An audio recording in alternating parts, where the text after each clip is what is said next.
Okay, so who's taking the red pill? Who's taking the blue pill? I'm just checking. Thank you for coming back and spending a little bit of time with me. Already, I've been asked a question or two, and I think we want to have this to be an interactive discussion and dialogue and not feel like it's sort of a keynote presentation. So I want to encourage you to ask questions. We do have a person with a mic. If you can show the mic, that's a real mic.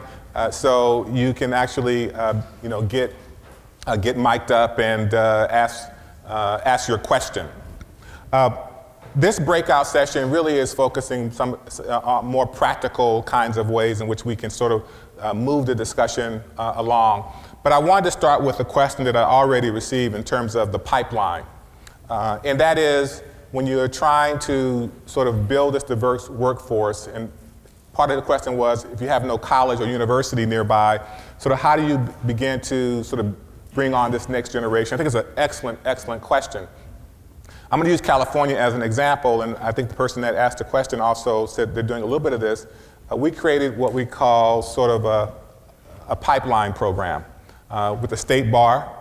You may have something similar where we have high school students, middle school students who go through a curriculum. They learn about the law, learn about the legal profession, and they are kind of sort of mentored and learn about the profession in that way. We also have, and maybe in your state you have a similar thing, we are offering undergraduate degrees in judicial administration. We started a program at a community college, which is offering a 2-year certificate program that they end up getting a certificate in judicial administration.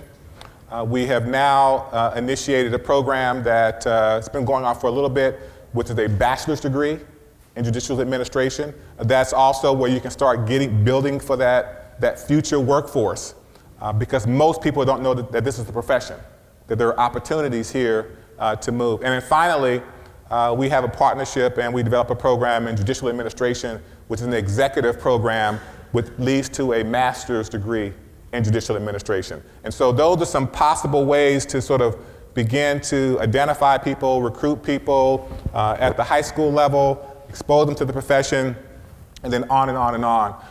Within my office that I used to work in, how they also did something that I thought was very interesting is that they actually brought in kids who are in the foster care system and gave them internships.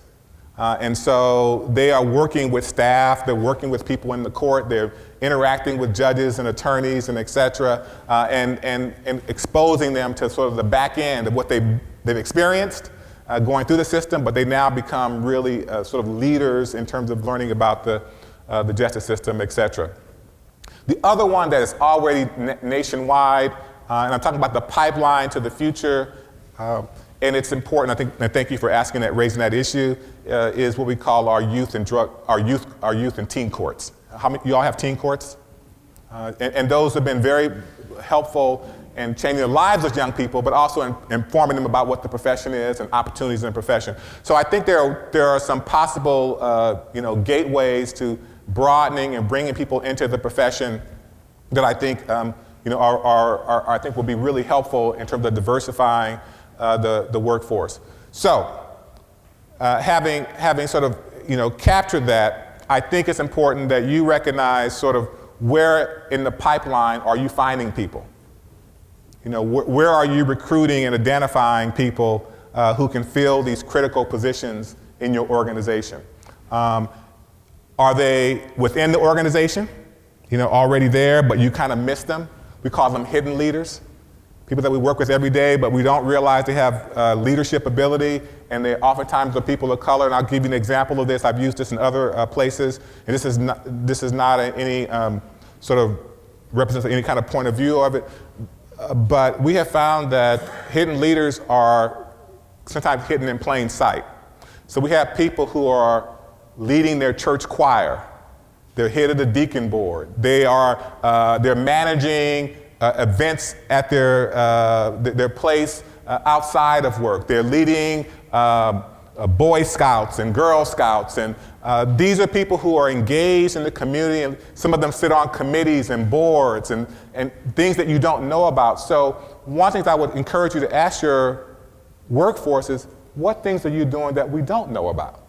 You know, kind of explore learning about what people already have, those hidden leadership abilities that oftentimes don't get looked at, because I can tell you for sure that a degree doesn't mean competency.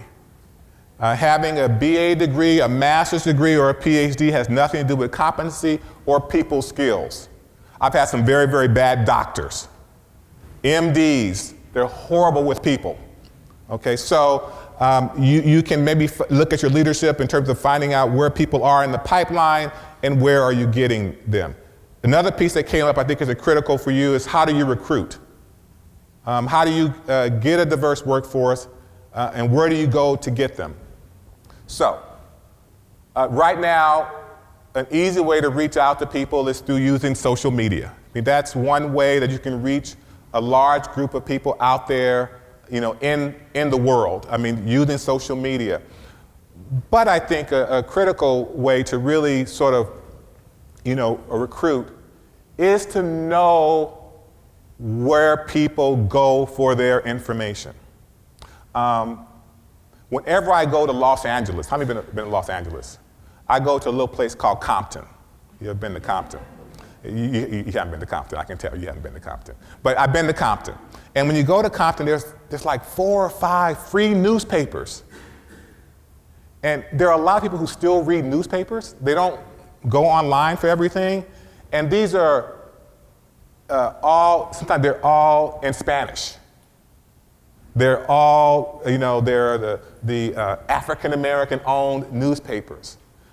Those are places where people pick those free papers up, they look, they find an opportunity within it. So look at where are you going, how are you reaching out, and how are you engaging folks. Another way to recruit is expand your circle. That is, are you on any boards? Are you engaged in any community efforts that puts you in positions where you're interacting with people, where you can say to John on your board, you know, John, we would like to, we're having some struggles. I wonder if you could give us a hand. And if you know someone who has those contacts, use those contacts to reach out to folks. The other way is to go to those places where people gather. I mentioned the church as one place that people gather. There's nothing wrong with a court executive officer or a manager getting on those Sunday announcements.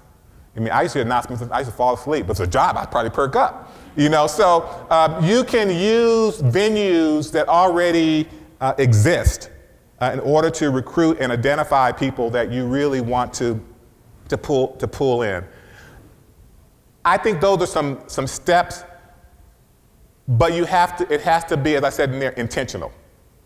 You have to say consciously, I'm going to go and I'm trying to identify, I want to recruit, blah, blah, blah. You have to say it. Now, some states have some, like California, we no longer have affirmative action. So you can't target a race or an ethnic group. But it seems like we do because everybody else is white. So it's like we are targeting, you know, one ethnic group. I mean, how did that happen? You know, we're not targeting, but everybody looks the same. So something is not computing with I'm not that bright, but I'm trying to figure out how that is so you can say you don't have, but you know, anyway. So it's important that you start, you know, looking at, you know, what limits you, but what you do in the community is very different than what you do. You can go out in the community and talk in different ways, talk, you know, very sort of straightforward and honestly about it. You'll be amazed that a person you might identify now, maybe working in your court, he or she may not be ready now, but maybe in 2 or 3 years. And so your vision has to be not now, she's not ready now, it's, you know, can I get her ready? Can I work with him or her to move them into a position where they can, you know, move up in the organization? And those opportunities you know, are there, and you'll be amazed that people are willing and ready to be mentored. Another component, and I think that this is something that I would encourage you to do, we did it in California. I was very involved with it. It was mentioned in the room. We developed a whole leadership training for people who are interested in judicial leadership and court leadership. in court administration. How many of you have a leadership component? Okay. So we developed a leadership component that is several levels. One is called, it was called Leadership Expedition. And it goes for about 4 months. And there is work that they do. And our classes were very, very diverse. I mean, there was some intention. And then what happened was the word got out, and people wanted to come and be in the class. There was a lot of homework. There was a lot of assignments. It was intently focused on developing the next group of leaders. And they had to be recommended. They could not simply just come there. There has to be some communication between the leadership that says, I see potential in this person. Maybe not now, but down the line. And actually, there are people here now in this program who are now court executive officers who went through that program. I mean, that's how effective it was. And they went on to other things. Some went on to get their master's degrees, but they didn't come there with that. They moved on. So we developed a leadership academy that I think is very effective, and it could be something that could be used in other jurisdictions as well. But important piece to your leadership academy, we built in something that I think was really critical, expansively built in, is the area of diverse workforce and motivating diverse workforce, working with diverse court users and public. We made that a critical part of our curriculum. When we designed the curriculum, guess what? That wasn't that important. People were like, we don't need that. We need operational stuff. We need, definitions. We need to talk about sort of the business practices and, from good to great. We need to do that. But there was an element that we needed to address, and we made that a significant component of our model. So I'm just sort of sharing some thoughts with you as you start thinking about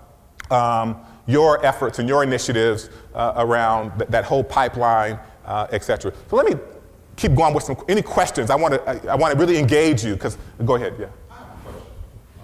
And it really starts, I don't think I need the mic. I'm sure everybody can hear me. They're recording, yeah. It says on. Okay. Yeah. I have a question, and it really involves the governance of courts. Mm-hmm. I work in a situation where my judges are elected officials, typically elected after they've served on the state legislature and things like that. Right. You talked about educating and knowledge, giving them knowledge. Well, my state legislature in Arizona doesn't represent our growing populations. Right, that's right. That's right. And so you talked about ways to educate them and give them knowledge. Right. And you talk about making a diverse workforce. Right. Well, my judicial bench isn't overly diverse. Mm-hmm. And so to get them to even want to talk about that, how do we even broach the subject that we have biases? Right. Right. Because I got you. I was in the state legislature. I'm not biased. Yes. I got you. And so you talked about education and knowledge, but right. How do we even introduce that in the room? Right. Put it on the agenda. Right. Make it a conversation. Exactly. I talk about something that's a very simple concept. We always have allies that we don't know we have in the room. And so it's identifying those allies that are there and talking to them offline. And so what I do oftentimes, I have the meeting before the meeting. That's the meeting where the meeting really happens. And so we have the offline conversation. I'll give you an example. I was working on a program recently. And prior to that program, I called someone and said, I want you to raise this issue at this meeting. I'm sure it's not going to come up, but if you raise it, it'll come up. Get the meeting, we go on and on and on the meeting. I want to raise this issue. So it didn't come from me, it came from him. And so you could build allies, have allies who can raise those issues. You will find in Arizona there are allies, but they may feel outnumbered. And you probably have some offline conversations with them, don't you? Oh, this is, don't they tell you things? Those are your allies. Yeah. Not right now. Not right now. But you can work on them. But I've been here 2 years. Yeah, exactly. And I'm not saying I'm impatient. Right. But at some point you have to have those conversations. Exactly. Because what we fail to realize is it does trickle through the organization. It does. Because on the reverse side, we do have a leadership program. We don't talk about course, but we talk about things like line of sight. Exactly. TQN. Yeah. How we're going to do better public service. Yes. We're a community court. Right. You can't just keep talking about right. that. Yeah. You got to believe it. You got to have some programs that model that. Mm-hmm. And I would argue that we don't have enough of it. Yeah. I think John Jefferson raised that point. He did. We're scared of the information, and we're too scared of the benefit. Right. If we don't carry it through. Yeah, I think all your points are well taken, but I think that the allies is really important. Working with them, it may take time. Clearly, some of us want it to happen like yesterday, but the realization that I worked with enough courts for a long time that I am willing to sort of go with it's going to take time. I've been able to kind of say it's not about me.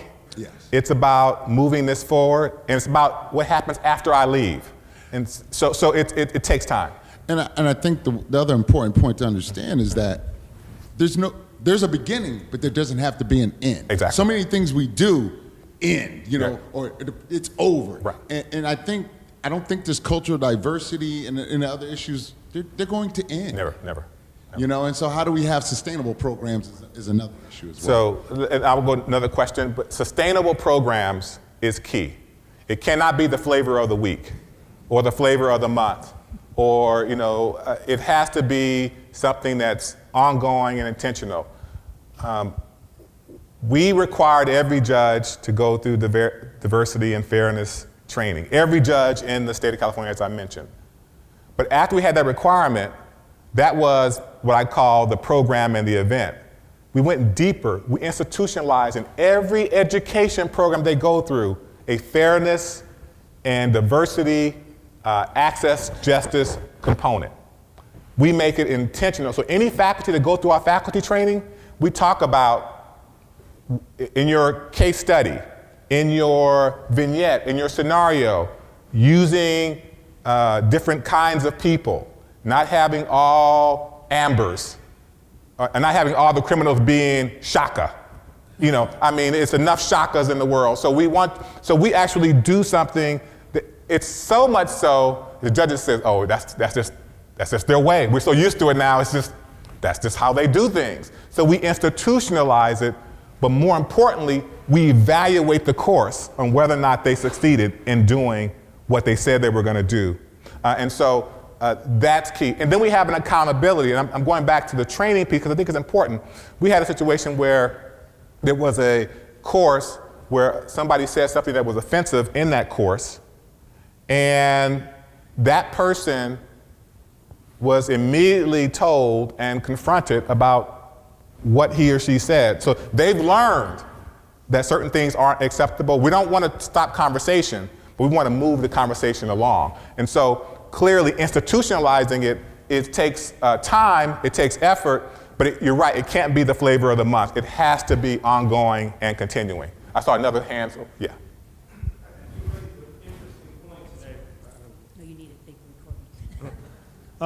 You raised an interesting point today, and that was referring to when you look at an application. Right.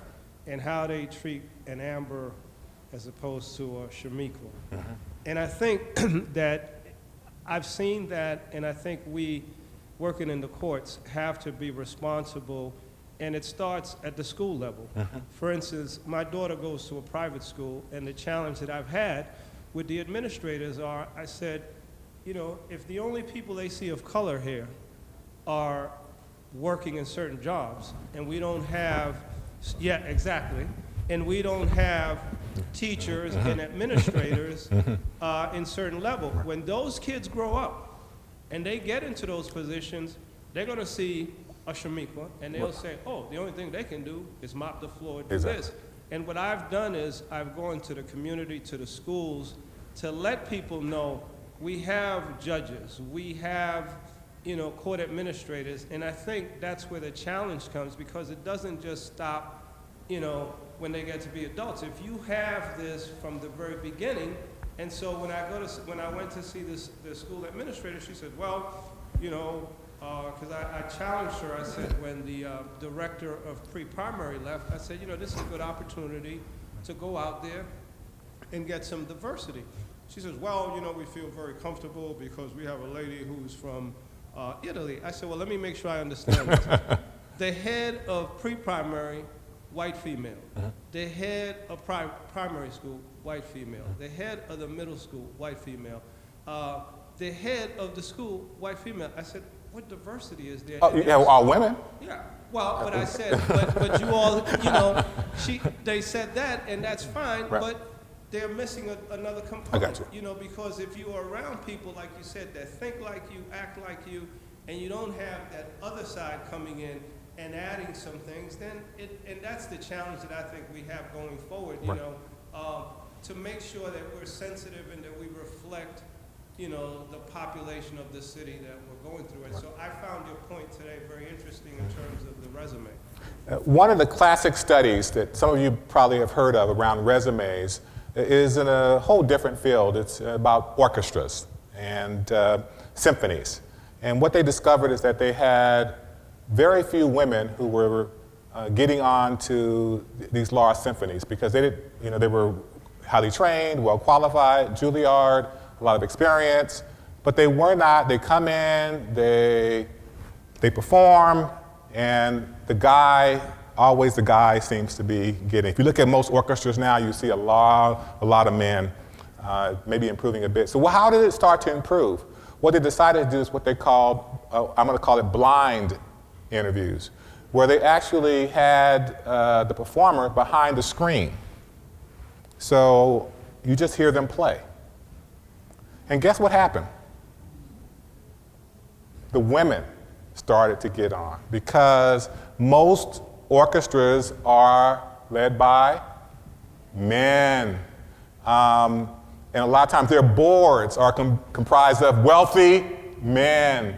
And so that very simple effort changed the outcome. And so in the community, when you are trying to get people to apply, and you do this on you already do this. If you know you have a friend applying for a job, what do you ask them to do? Let me see your CV. Let me see your resume. Do you want to do this? You want to change that? I would recommend, this is what they're going to look for. You do that for people because you want to give them the best chance of getting a job. So when we have people that we know who are applying to jobs, we want to encourage them. We should also help them with putting together their CV. So maybe they should leave off head of the Asian American ACLU. You might want to leave it off because maybe somebody might think you are pro-Asian American and you're not going to give a fair, so you can do those kinds of things. You can tailor a resume, a CV in such a way that it reduces the impact. The other thing that one can do is, if you have a whole bunch of applications and you say you're looking for a certain kind of position, you all agree that you're looking for it, but you're not, kind of like what Texas did. Texas said, we want to diversify our university, but we really can't use affirmative action to do that. So what we're going to do is take the top 10% of every high school, regardless. And so what happened was you got kids in poor areas and sometimes low-performing school, but they're the top 10%, they were getting in the university. So they didn't say affirmative action, they just said, let's take the top 10%. And people are still upset about that, but it was a way to address the imbalance by taking the top 10% at each school. So if you have applications and you're looking for a certain person, you're looking for a certain set of skill sets, and you see that all the applicants look alike, then you might say, we need to start all over again. We don't have what we're looking for.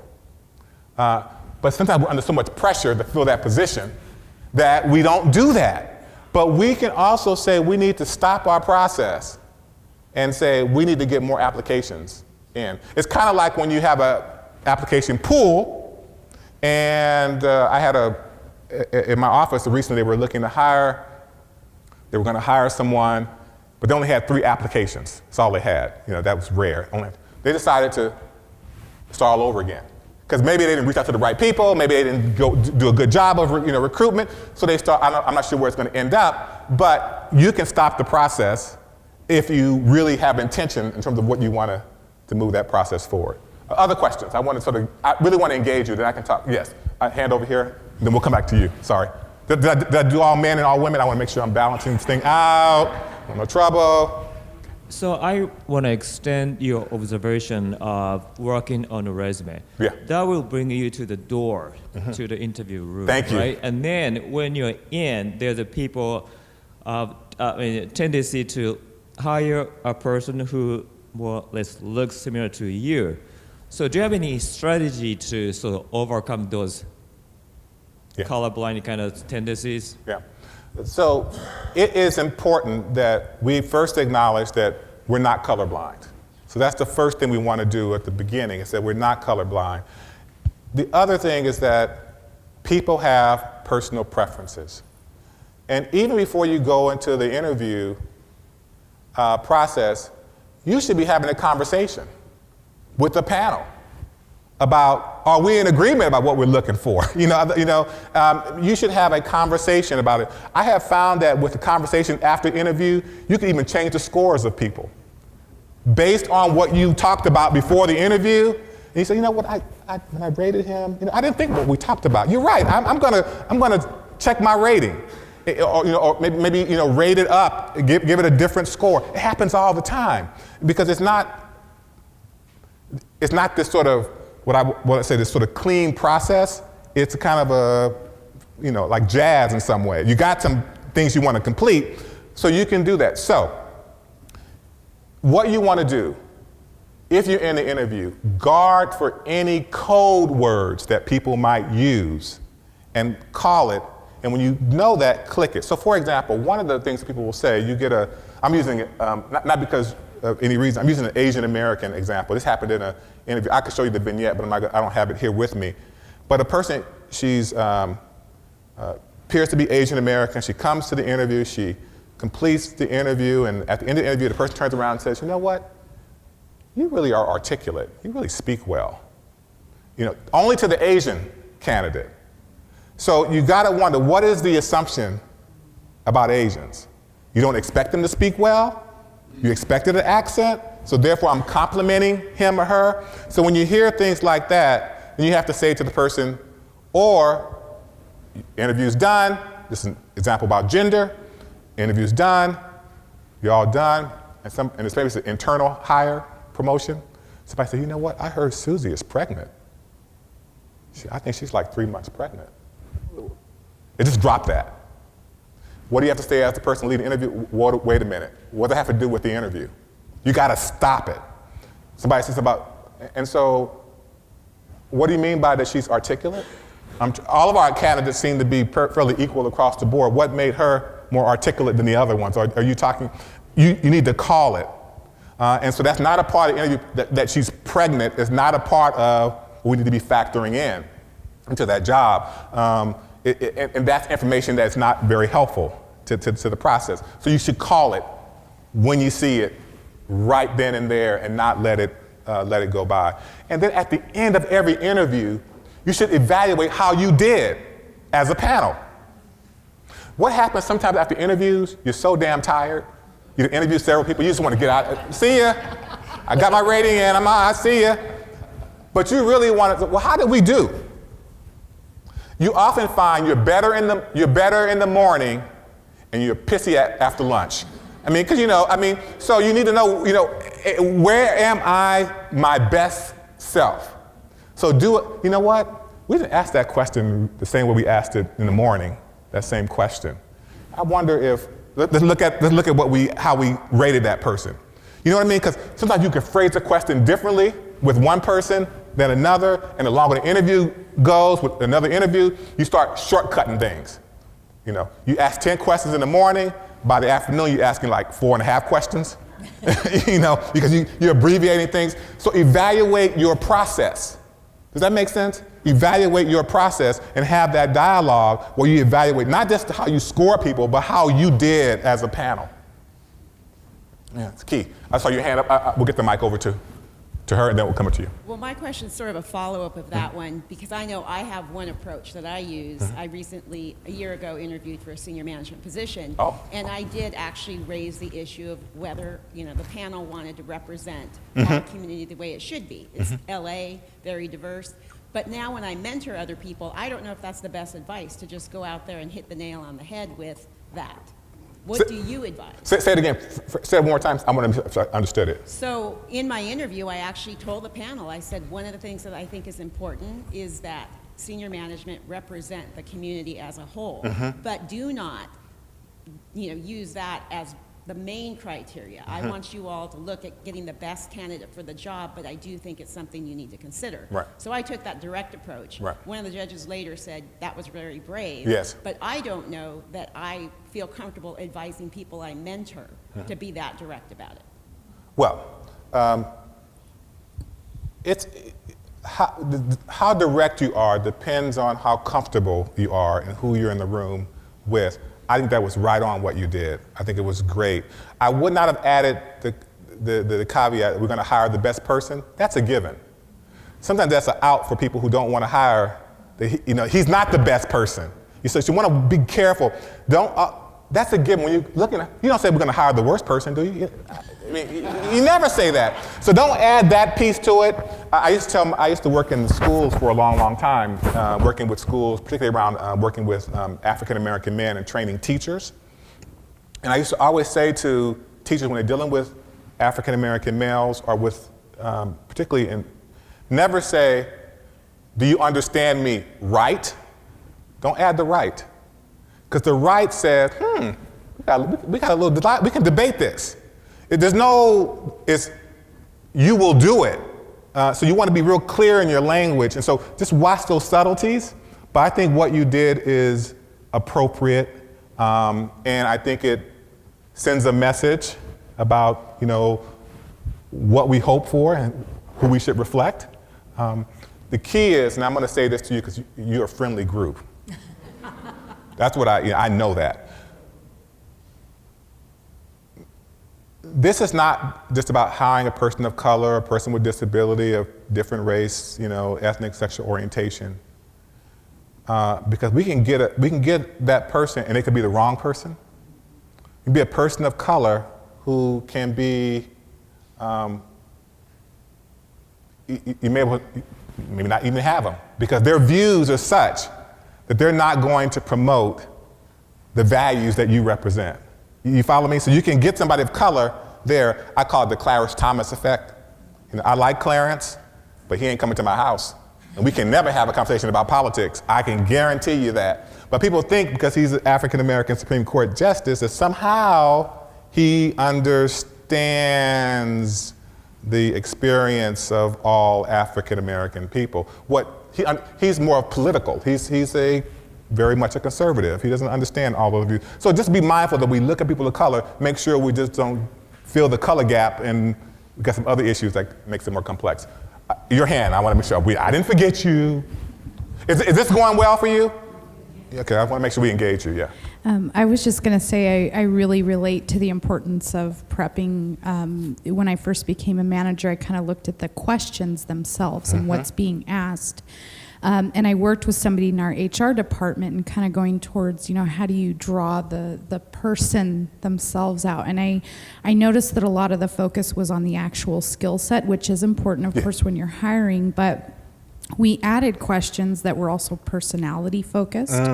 And one of the most simple, effective questions that I have found in an interview is, what is the best job you've ever had? Yes. And it's very simple, but what it does is it brings out a different side of the person, and you really do see their personality and who they are. And I really like the effectiveness of just that simple change in the actual questions themselves. Yes. But going back to what you were saying, I mean, it's part of that prep process, and also making sure that, you add things in addition to just, what skill set do you have and how do you manage conflict? There are other things to hiring, I think. I think that's so important, because a lot about being a leader and a manager is having good, what I call relational skills. That is to be able to interact with people and engage people and pull things out of people. And that's a critical skill. If you have a manager that comes in the office and closes his or her door, that's not the kind of manager you want. You want a manager that really literally means my door is open, and they're out of their door most of the time. They're not in their office, sort of, I don't want to say hiding away, but they probably are. Some people are, but it's important that, and I think the kinds of questions you ask, and you can also, in an interview, you can say to a person, if you really feel they're fumbling on a particular question, You can say, well, maybe I didn't state that clearly. Let me restate. You know, give them an opportunity, put it on you. Maybe I didn't state that question clearly to you. Let me repeat that question. Give them time to catch their breath. You're not changing the questions, you're giving them a chance to respond. Somebody said, well, they blew that question. Well, they blew the question, but they can unblow it too if you give them a chance to do something with it. That's an easy thing to do. It doesn't require a whole lot of time. Easy to do. Other questions? Yes. I want to make sure I get others in the room. I'll come back to you. No one? Okay, it is you. You got it. I just wanted to she just raised a good question. I think they did too in terms of the diversity too. A lot of times, and I don't know how we deal with this, but the people doing the hiring and everything, diversity's even changed in the last 3 to 5 years. Yes. We still use the stuff from 5 years ago though. And then they get mad when they say, well, nobody in the interview looks like anybody I want to hire. Right. I just had this happen to me and I'm like, what do you mean they don't look like anybody you wanted to hire? I didn't even know how to respond, to being honest. I didn't even know what to say at that point. Any help with that? Right.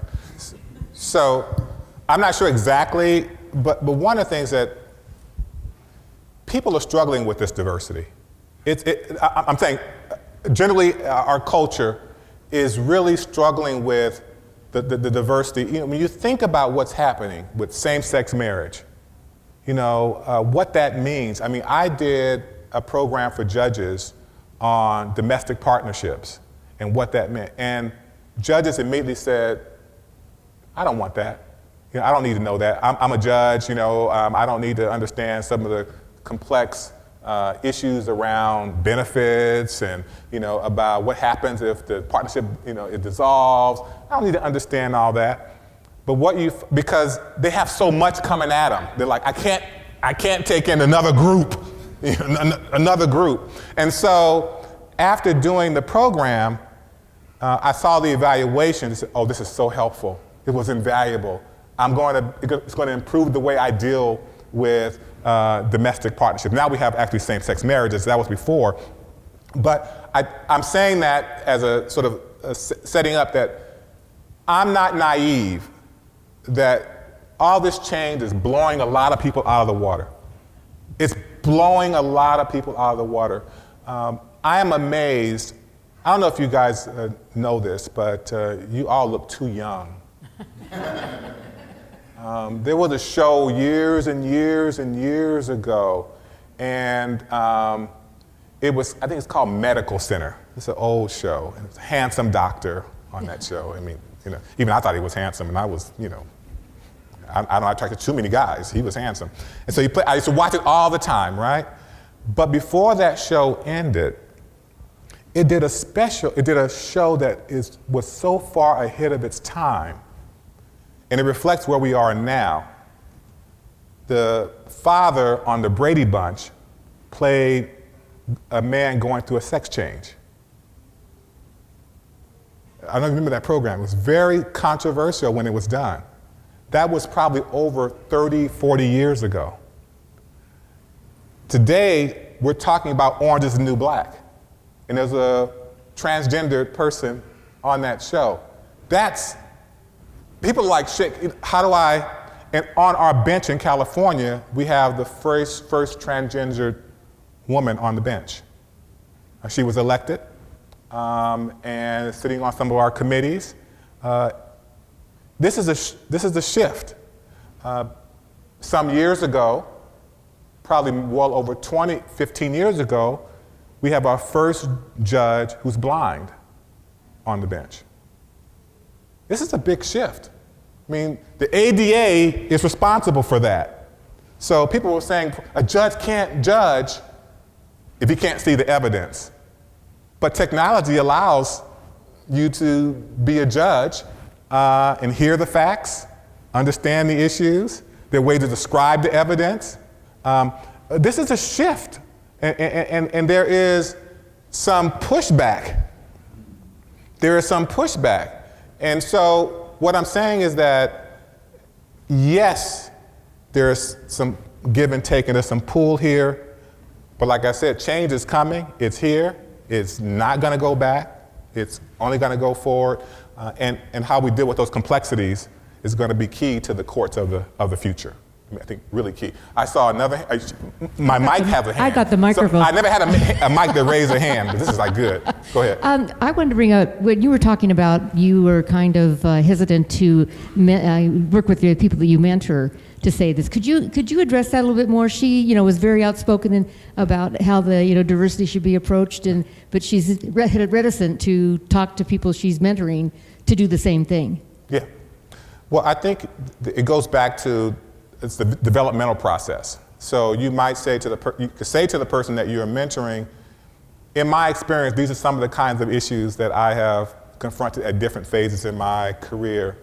Down the line, you may feel it's important to raise these issues too, but to know that you might want to build a certain degree of relationships, trust, a little bit of seniority before you start raising the issues. So I would argue that as a mentor, you can kind of give them a roadmap about what might be in the future, but they need to do it at their own comfort level and their own pace. But not to say it would be a disservice, because you're preparing them and want to put them in the position where they can recall, you know what, my mentor brought that up to me a long time ago, and you know what, I'm going to raise it now. I've been here 2 years and I've seen enough to want to raise it. Yeah, I think I was there for 18 years. See, she was there for 18 years. And I have to say, and I saw a hand in the back, in my job and what I do is whenever I have a program or whenever I do any kind of event, I'm always about the content is important. We need to talk about the issues, whether it's working with certain populations or working in veterans courts or working in blah, blah, blah, blah. I'm always about how are we addressing the issue of underserved people? Is that included in our discussion? I was just at the National Association of Drug Court Professionals. How many of you gone to that conference? It's a pretty amazing conference, about 5,000 people. And I was on a panel called Courageous Conversation, raising the issue of race in drug courts. And why was that discussion important? Because the data shows that Latinos and African Americans are not in drug courts in the proportion that they should be. And so there's a preliminary data that shows that they're not getting in, and those that do get in don't complete it. And so we wanted to have a courageous conversation about what are our decision points that people are, because the collaborative court model or therapeutic court model is about more embracing and more talking. So why are we taking people out who need these programs the most? So we had a courageous conversation about that. That wasn't initiated by me. There was a judge who said, he called me up and says, Michael, we should do this course. Because he recognized that nobody was talking about it and we need to talk about it. So again, it takes time, but bringing those conversations, I'm constantly about having those dialogues and conversations. I saw your hand back there, yeah. I'm from the down south in Tucson with the Pima County Superior Court. One of our judges that just got appointed by the governor is I think she's the first Asian American judge in Arizona. There's been several men, but she's the first female to be appointed to the bench. And years ago, she was part of a diversity committee that started something called How to Be an Effective Panel Member. And so everybody who wants to be on a panel in Pima County Superior Court, you want to sit on an oral board panel for probation officer, secretary, division director, it doesn't matter, you have to go through this panel training. And it was very, very good. It dealt with making sure, I think you were kind of teasing in the way when you said, well, we start with 10 questions and by the afternoon it's 4 questions. Right. Well, you can't do that. You got to ask everybody all the same 10 questions. You can't embellish the questions. If they don't understand it, you can say, well, let's go back to it. Let me rephrase it for you. Let's skip it and go to the end. But it really helped people understand about the biases of, everybody's scoring a 3, those type of biases of scoring. So everybody now that has to take those, before you can become on a panel member, you have to take this class court-wide. So there's like 600 some odd employees that have almost taken that class. Something else that I found very helpful, because I'm the operations director for probation and we write questions for probation surveillance officer and other positions, is this thing called the EQ interview, emotional intelligence. And some of those questions are just exactly What you're what talking our about. lady from Some of them. AOC had mentioned, which are really excellent. They help with questions regarding things such as, self-control, self-awareness, empathy, social expertness. And I think weaving those questions into things about skill set just helps you understand the candidate a lot better. Right. Excellent point. There's a whole big area that's being moved into. We have a judge who's our ethics, he's now retired, he's our ethics guru. And he's starting a whole piece called mindfulness for judges. That is, judging is a very stressful job. Being a manager is a very stressful job. Being head of the AOC is very stressful. So what he's talking about is ways in which people can practice and slow down a little bit. We find that people are more biased when they're moving too quickly. When you're trying to get through things very quickly, you don't pause, you don't take breaks between interviews, they're coming one by one back end to back end. You don't have a chance to process information. And remember, judges on average, on a good day, maybe, in a small claims gives a person maybe 3 minutes. They don't have a whole lot of time to do it, but there are some things they can do before court starts to explain things, to slow things down a little bit, so that people actually feel they're getting they're getting heard. The interview process can be done the same way. You can actually be more mindful. And he's written a whole component for judicial ethics on judicial mindfulness in terms of how they can be better in terms of working with populations that come into the court. Yeah. Any questions on this side? Because I love this side, but I want to make sure we get questions. Yeah. No questions? Okay, go ahead. One of the things that I think is important with the growth of pro se litigants and then the population change in the District of Columbia, one of the things that the Chief Judge for the Court of Appeals does is we take oral arguments to the community. Yes. And we recently had training for judicial officers, and one of the issues is with the Latino community. In a lot of countries, individuals look at the judiciary and the police in a certain way. Yes, right. And so educating not only employees of the court, but the judicial officers in terms of if people don't come or they come forward and they could be viewed that they don't respect the judicial officers or whatever. And what we raised was the issue that in a lot of countries, money is what dictates the outcome of a particular case, not so much the evidence that you present. And as we go forward and the population is changing and we have individuals who come from a lot of countries where the judiciary is driven by money, and a lot of times it may be viewed that the individuals before the court lack the respect, but it's educating the community also to say, this is how the judicial process works, it's fair in this. And I see that as a challenge as we talk about courts of the future, one of the things that we have to address. Right. We're talking about diversity, and I think it's important that courts are in the community, they're engaged in the community. That's a part of embracing diversity, is going out and being out in diverse communities. But we often find that in some, I'm not going to say anywhere in this room, but there's some judges who don't want to go in the community. They talk about there's some ethical issues, safety issues, security issues. I don't want to go in the community. They shop, they eat, they pay their bills. They're not doing everything in the courtroom, are they? I mean, they're in the community, but in a different way. And so the question is, how do we get judges to be involved in these very diverse communities? I think having courts in the community and having court hearings in the community, we do a court and school program where the courts go in the community and they do their hearings. That's great, but it really isn't deep enough. And so the court and community mean having community meetings where there's conversations. Not just going to the court and doing what you do if you weren't in the community, but actually engaging the community, asking the community what they want. The reality is, and you know this, you get better outcomes if you have money. There's no myth in that anymore. Our justice system is predicated on the resources that you have, and the reality is that the more wealthy you are, you don't even have to go to our courts. You go to private mediators, You have agreements that you file with the court that it's not public and you have access to.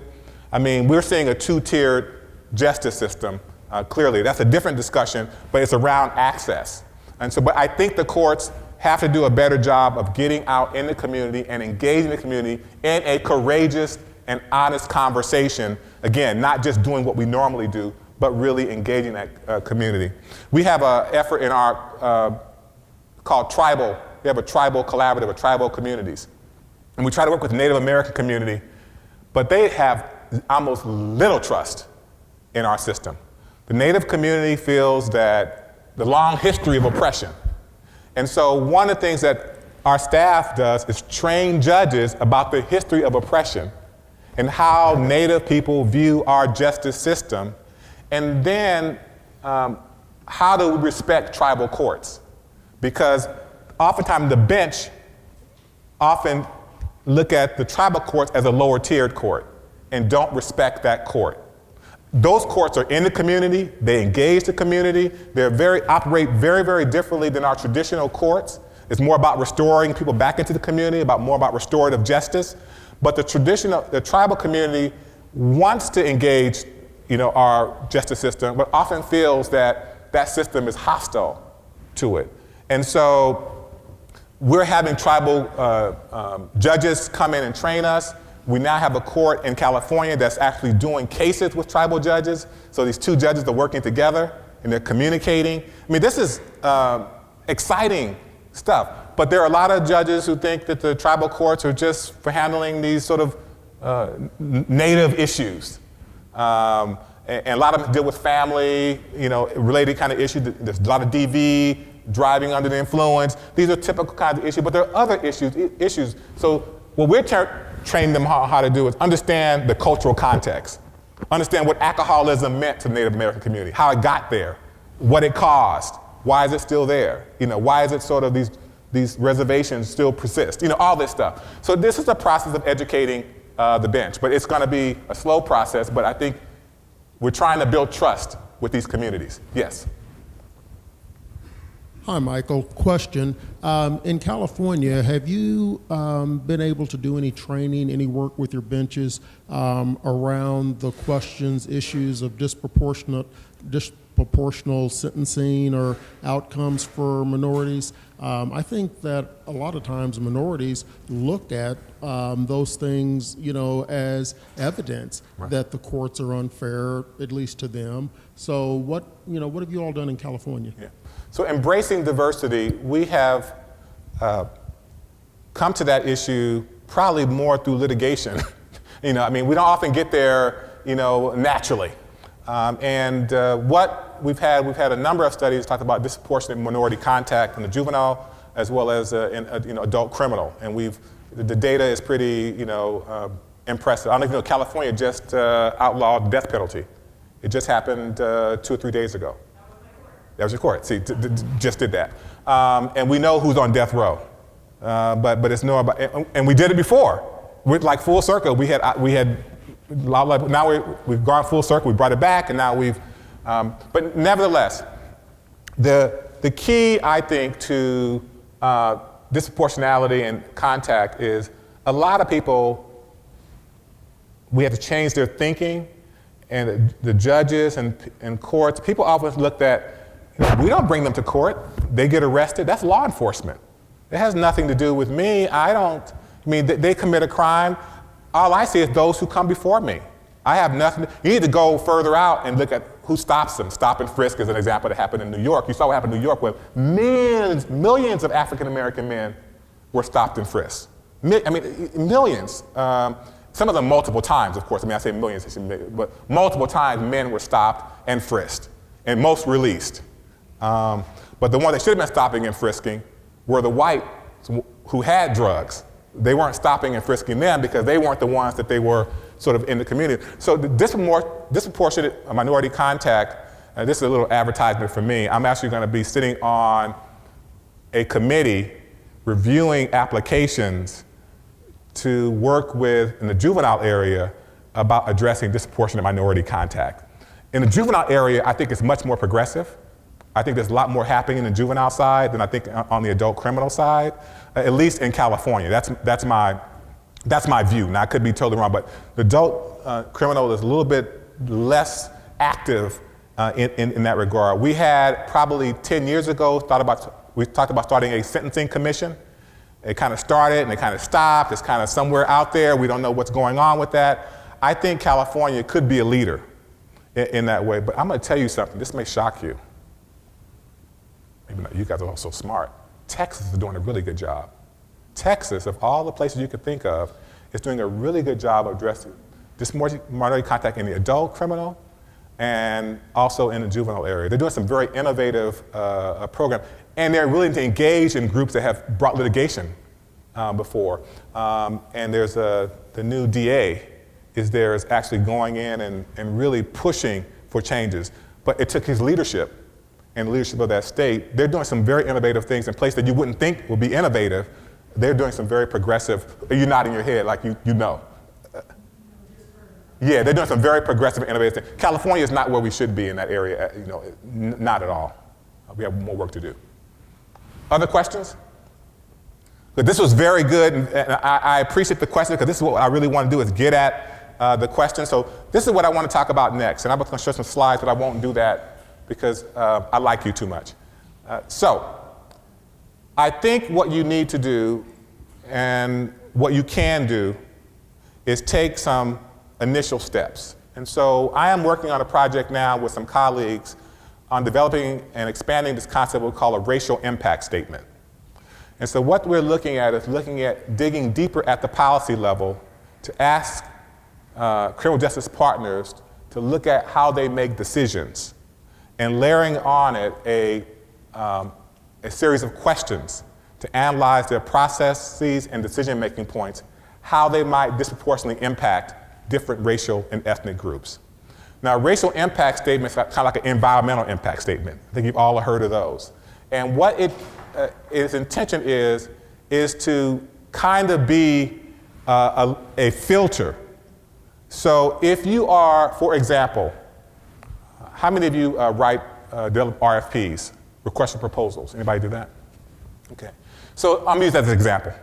That's one example. And you want a request for proposal, and it's about increasing, you want to do better data collection on disproportionate minority contact. That's what you want to do. And so this tool will help you think about questions so that when you're identifying, when you're sending it out, you get the applicants you want to apply. So you are trying to increase the number of respondents from different ethnics and racial groups to your RFP.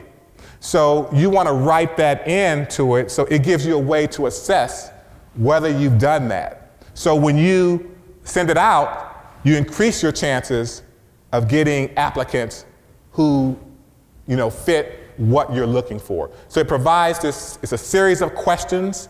And it can be used for the RFP process. It can be used for any process. But the racial impact statement tool is one that is now being used by what's called the Sentencing Project. I mean, some of you may have heard of the Sentencing Project. They're based in Washington, D.C., and they look at disproportionate minority contact. That's a big area they look at. And so what they're doing is one state, Oregon, has adopted it by legislation.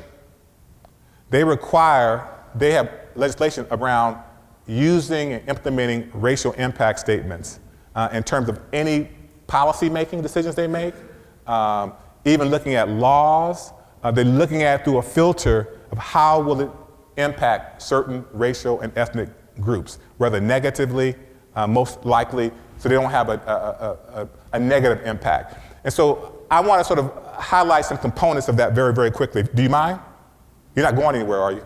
Just check. Okay, good. Okay. Let me find my clicker. So I'm going to skip through a few slides. So it's sometimes called racial, aka tool for assessment. So it provides decision makers with a mechanism for systematically assess the potential unintended or adverse consequences of proposed actions. And it has these parts. It identifies what we call project details. Sort of what is the project you're working on. It also looks at what we call key considerations for organizational domains. That's a series of other questions that follow. Then it does a component that it says it determines what the impact on ethnic or racial populations it might be. That's a part of the assessment process. At the end of the day, there's a certification of the impact in terms of not having a negative impact, having a negative impact, and I'm happy to send the tool out to you. So I'll make sure that we post it on the website later so you can actually see what the tool looks like. And you can adapt this tool to your work setting, to your environment. And then you make some recommendations. So the racial impact statement is sort of like you answer some yes and no questions, you fill in some blanks, and you do it as a group or a team. So there's a group of people putting together RFP, they work together. Or if it's a group of people who are reviewing new legislation, they then, as they're reviewing legislation, they put the layer, that lens, on top of that legislation, and they actually start asking themselves a series of questions whether legislation will negatively impact people of color. That's one way to use it. What are the benefits? As I said before, any kind of adverse impacts. It really enhanced the ability to meet the needs of all racial and ethnic populations. It offers us an opportunity to do more rigorous policy making by anticipating the way your proposed policy or anything you want to do or practice by avoiding negative impacts. So these are some I think are important benefits. It also, it can really improve the quality of your policies and practices, improve public service, and it can ultimately eliminate or reduce the impact of affected people. This is in California, so I put California there because we're working on this right now. We did a training a year ago on the racial impact statement to a group of people working children and family, and kind of pilot it, and we're doing a more expanded pilot shortly. But we think that this tool can help you in your decision-making process, particularly helpful sometimes if everybody in the room is homogeneous, they all look one way, all women, all one race. Using this tool can help you kind of filter through how they might address or respond to certain kinds of issues. So that's sort of a short and abbreviated sort of highlight level. I talked about that a little bit earlier. So I think what you want to do is think about ways in which you can, in your organization, tomorrow, what can you do to move the discussion of diversity further along? What can you do tomorrow? Think about that. What's doable? The other I think is important is you want to start having what I call a courageous conversation. Talking about this topic is hard and it's difficult. So what's a courageous conversation about race, diversity, and ethnicity? How does that look? It means you have to have trust. People have to be able to trust. You need to have some ground rules where you can kind of say we're going to have this conversation. There has to be a degree of confidentiality. People can't feel what they say is going to go out of the room, whether their views or perspectives will be sort of announced on CNN. A degree of confidentiality.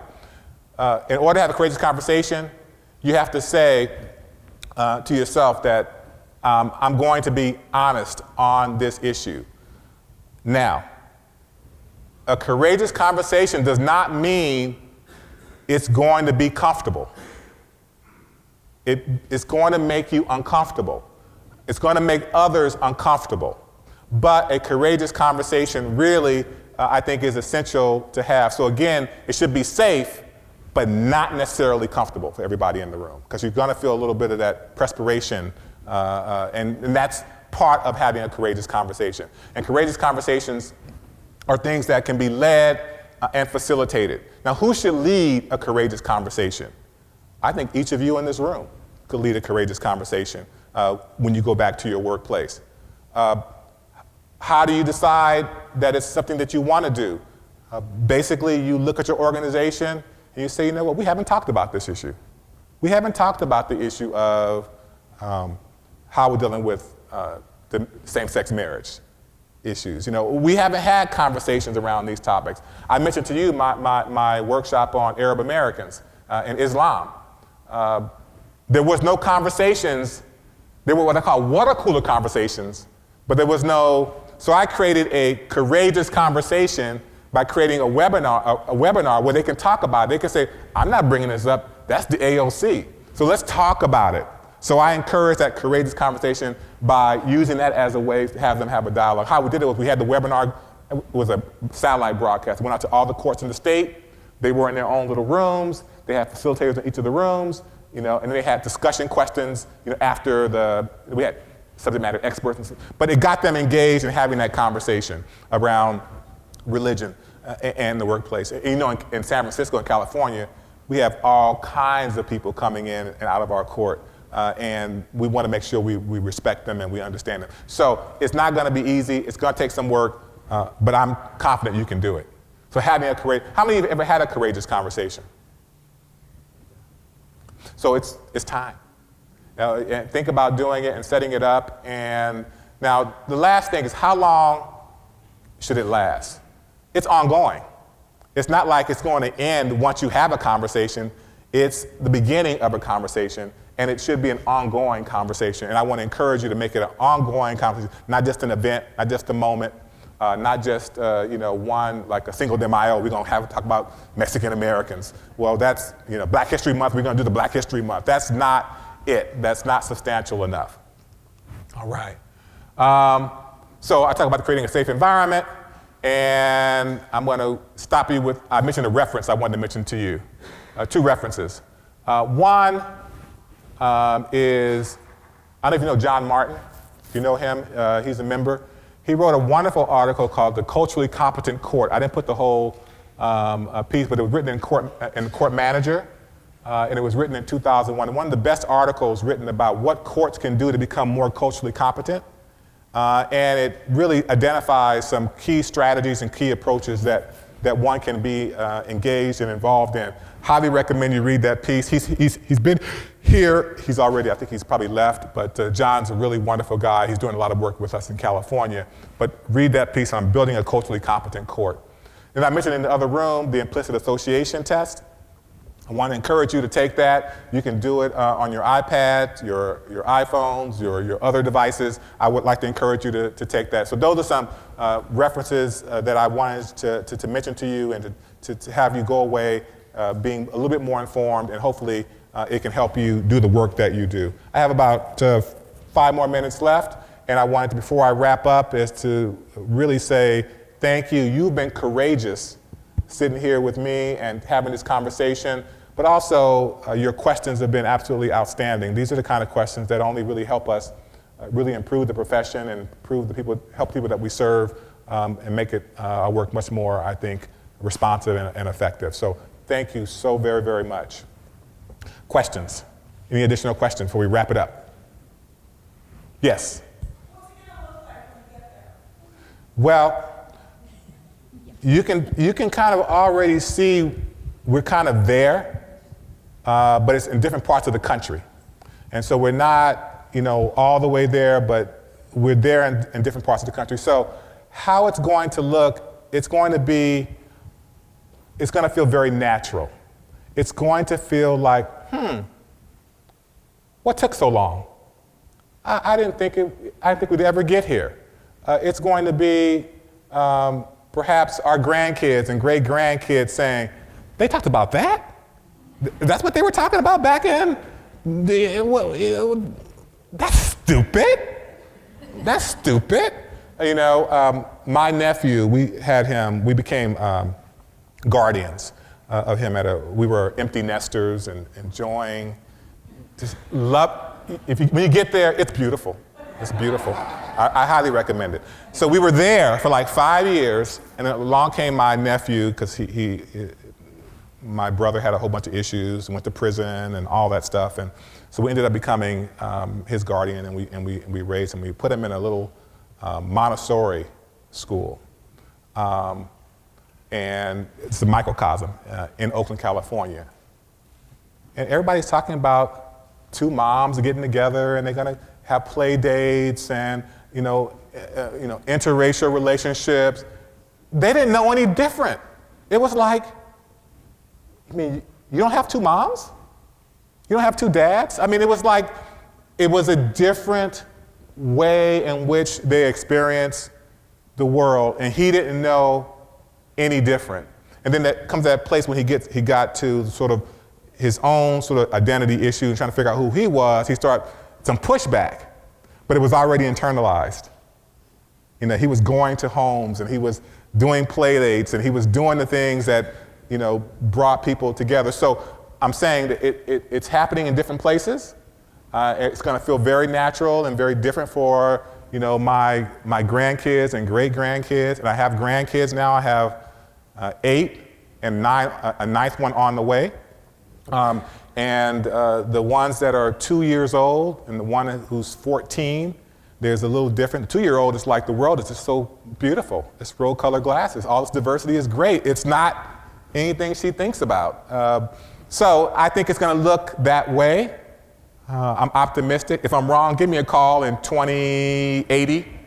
I don't think I'll be here, but just give me a call anyway. So any other questions before we wrap it all up? Thank you. I hope you all have a safe trip back.